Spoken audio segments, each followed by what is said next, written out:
जंगल में टूनी चिड़िया अपनी बेटी टुनटुनी चिड़िया के साथ रहती थी। टुनटुनी की माँ टूनी एक दुकान में काम करती थी। एक दिन जब वो काम से घर वापस आती है तो उसकी बेटी टुनटुनी उससे कहती है, माँ, आपने देखा हमारा घर कई जगह से टूट चुका है। इसकी मरम्मत करनी बहुत जरूरी है। अगर बारिश आ गई तो हमारा घर टूट जाएगा। मैं क्या करूं बेटा, मैं तो दिन भर काम में व्यस्त रहती हूँ। इस तरफ तो मेरा ध्यान ही नहीं गया। मैं कल ही मालिक से कुछ रुपए उधार मांग कर लाऊंगी और घर की मरम्मत करवाऊंगी। तो चिंता मत कर मेरी बेटी, तू अपनी पढ़ाई पर ध्यान दे। तब तक आप लोग कमेंट में बताएं 100 डिवाइडेड बाय 2 कितने होते हैं। अगले दिन टूनी अपने मालिक से कहती है, मालिक, मुझे कुछ रुपए उधार चाहिए। मेरा घर कई जगह से टूट गया है और उसकी मरम्मत करना बहुत जरूरी है।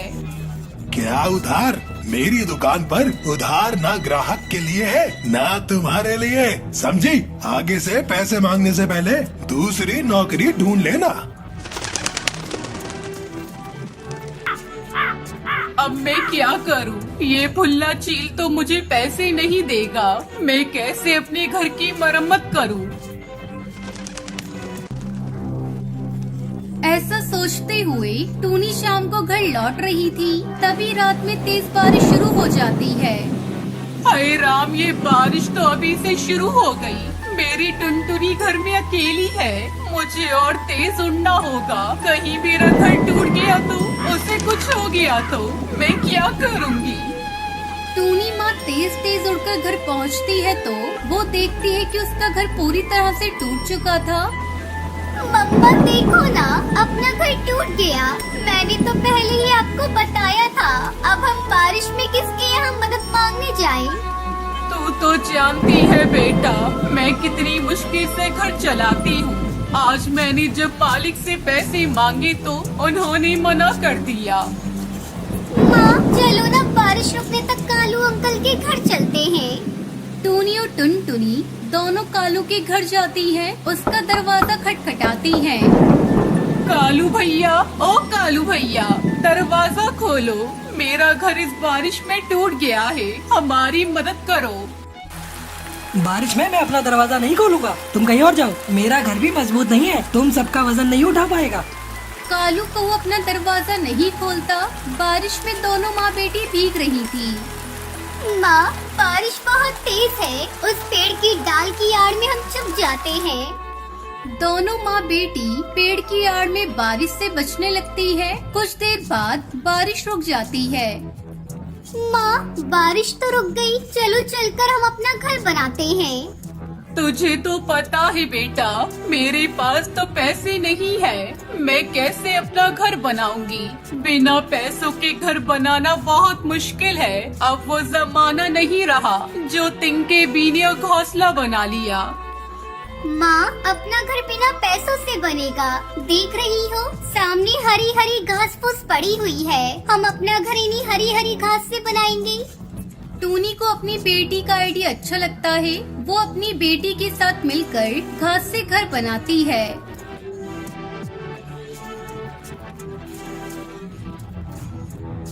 हरी घास का घर देखने में बहुत सुंदर था। अंदर उसमें बहुत ठंडक थी। और फिर दोनों माँ बेटी खुशी खुशी इस घास से बने घर में रहने लगती है।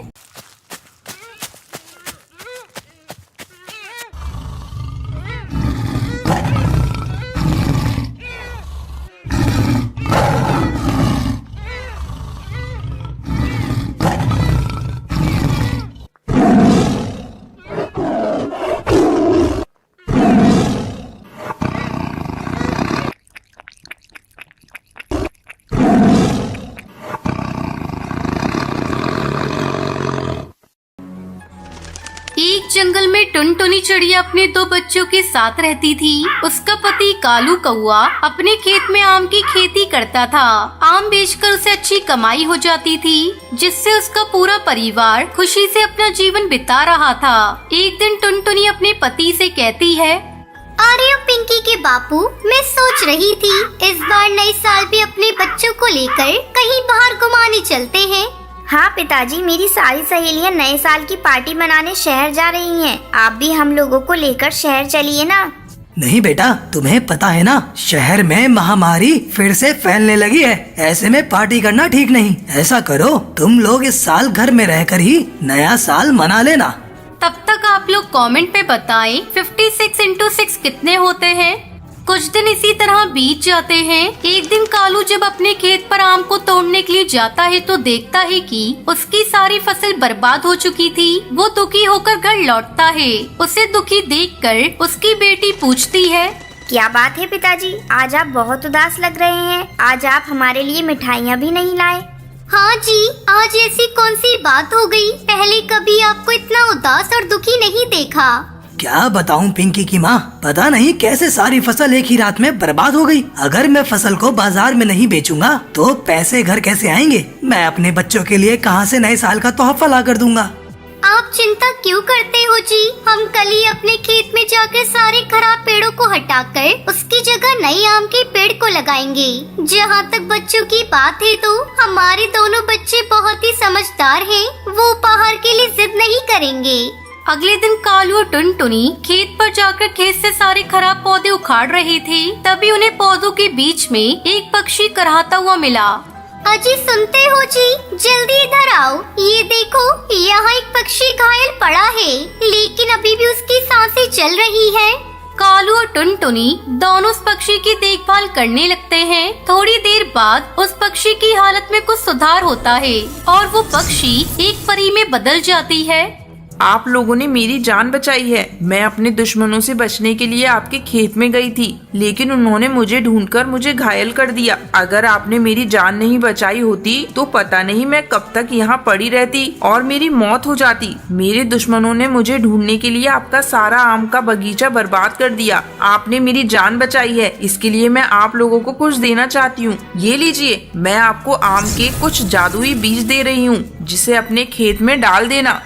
टुनटुनी को बीज देकर वो परी वहाँ से गायब हो जाती है। दोनों पति पत्नी आम के बीज को अपने खेत में डाल देते हैं। अगले ही दिन उनके खेत में आम के पेड़ों पर सोने के आम आ जाते हैं, जिसे देखकर कालू और टुनटुनी बहुत खुश होते हैं। कालू आमों को सुनार को बेचने के लिए चला जाता है। इस तरह जादुई आमों की खेती करके कालू का पूरा परिवार खुशी खुशी नया साल मनाता है।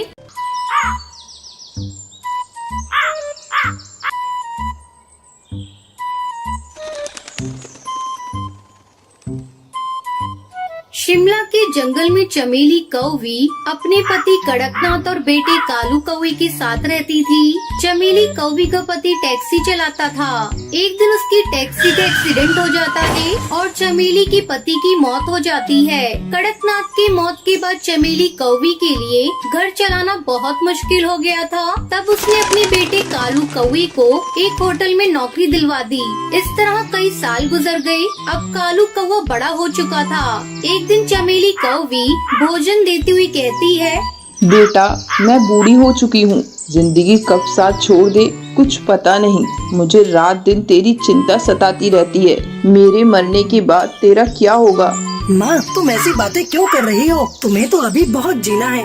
वो सब तो ठीक है बेटा, मैं सोच रही हूँ तेरी शादी कर दूँ। बहू घर में आ जाएगी तो मेरा भी बोझ कम हो जाएगा। अगर तू कहे तो मैं तेरे लिए कोई अच्छा रिश्ता देखना शुरू कर दूँ। माँ, तुमने मेरी शादी करने का मन बना ही लिया है। तुम्हें मना करने वाला कौन होता हूँ? जो तुम्हें ठीक लगे वो करो। अगले दिन चमेली कौवी हरी तोती के पास जाती है। क्या बात है चमेली भाभी, आज मेरे घर आना कैसे हुआ? क्या बताऊं बहन, अपने कालू के लिए मैं एक अच्छा रिश्ता तलाश कर रही हूँ। तुम्हारी नजर में कोई अच्छा रिश्ता हो तो मुझे बताओ।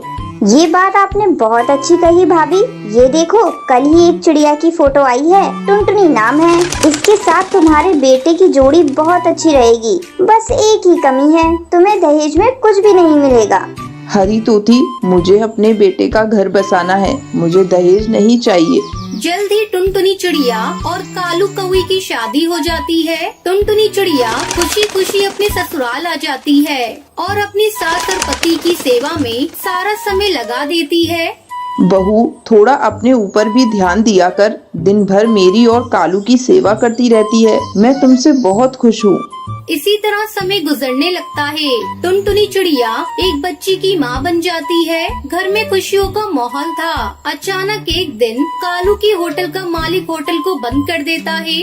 अब क्या होगा माँ? घर का खर्च कैसे चलेगा? मैं अपनी इस नन्ही सी बच्ची का पालन पोषण कैसे करूँगा? आप इतना मत घबराइए जी। इतना घबराएंगे तो कैसे काम चलेगा? हिम्मत रखिए, जल्द ही आपको कोई नया काम मिल जाएगा। हाँ बेटा, बहू ठीक कह रही है। तू इतना मत घबरा, हम सब तेरे साथ हैं। अगले दिन से कालू कौआ नए काम की तलाश में इधर उधर भटकने लगा, लेकिन उसे कोई काम नहीं मिला। 1 महीना गुजर जाता है। घर के सारे पैसे खत्म होने वाले थे। तभी एक दिन टुनटुनी चिड़िया कालू कौवे से कहती है, सुनो जी, अब से तुम्हें काम की तलाश में जाने की कोई जरूरत नहीं। हम अपना खुद का ढाबा खोलेंगे। तू पागल हो गई है क्या बहू? तुझे पता भी है ढाबा खोलने के लिए हमें एक दुकान किराए पर लेना होगा और अपने पास इतना पैसा भी नहीं है। अरे माँ जी, ढाबा खोलने के लिए दुकान की कोई जरूरत नहीं। ससुर जी की टैक्सी है ना, बहुत दिनों से गोदाम में पड़ी है। कालू जी आप जाइए और जाकर उसकी मरम्मत करवा कर ले आइए। हम लोग टैक्सी में ढाबा खोलेंगे और जंगल में घूम घूम कर अपना बनाया हुआ भोजन सस्ते दाम पर जंगल की पक्षियों को खिलाएंगे। अब कालू कौवे के टैक्सी ढाबे को देखकर कुछ पक्षी उसके ढाबे पर आते हैं। टुनटुनी चिड़िया कालू कौवा मिलकर बड़े प्यार से अपने टैक्सी ढाबा का बना हुआ भोजन उन पक्षियों को खिलाते हैं। इस तरह टुनटुनी चिड़िया और कालू कौवा मिलकर अपना ढाबा चलाने लगे और खुशी खुशी अपने परिवार के साथ रहने लगे।